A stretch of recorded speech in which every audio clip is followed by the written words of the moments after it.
Le Parlement panafricain, dont le siège se trouve à Midran en Afrique du Sud, a ouvert ses portes ce lundi 4 novembre 2024 à tous les parlementaires venus des 55 États africains membres. En tant qu'organe législatif de l'Union africaine, il réunit le représentant des 55 États de l'UA qui ont ratifié le protocole du traité instituant la communauté africaine relatif au Parlement panafricain. Pour optimiser son fonctionnement, chaque État envoie 5 membres en tenant compte de la majorité de l'opposition politique au sein du Parlement national. Pour le cas de la République démocratique du Congo, l'honorable professeur Jacques-Julius Sengekeli, il est à cet effet à la tête de la délégation de l'Assemblée nationale composée des députés nationaux, membres du pape, notamment Sakatatawa Bogari, Wangoy Mukalai Marie-Thérèse et d'autre part la délégation de la Chambre haute du Parlement conduite par l'honorable Ngoï Kassongi Alphonse, chef de la délégation, accompagné de l'honorable Christine Mwando. L'objectif poursuivi par le Parlement panafricain est d'assurer la pleine participation de peuples africains au développement économique et à l'intégration du continent. Dans son mot de bienvenue,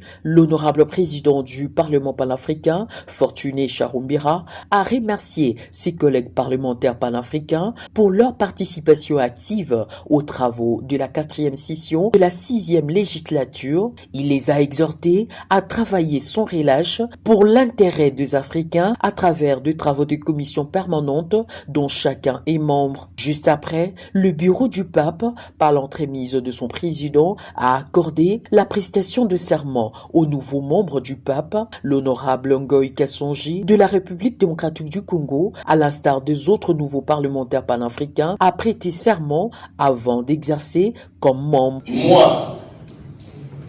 Ngoï Kassongi Alphonse, député du Parlement panafricain, prends l'engagement solennel devant les peuples africains et devant Dieu de m'acquitter de mes fonctions de membre du Parlement panafricain avec honneur et dignité au service des peuples africains, à la paix, à la stabilité et aux objectifs du Parlement panafricain. Je le jure.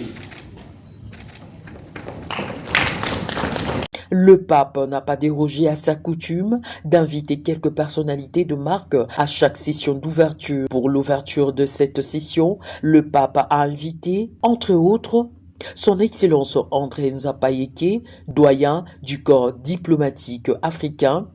Khalil Boudali, président de l'ECOSOC, l'honorable Rémy Ngoï Lumbu, président de la Commission africaine des droits de l'homme, Igor Serge Yengo, président de l'Assemblée nationale de la Biélorussie, qui a circonscrit son intervention sur la coopération économique entre le pays africain en mettant un accent particulier à l'éducation.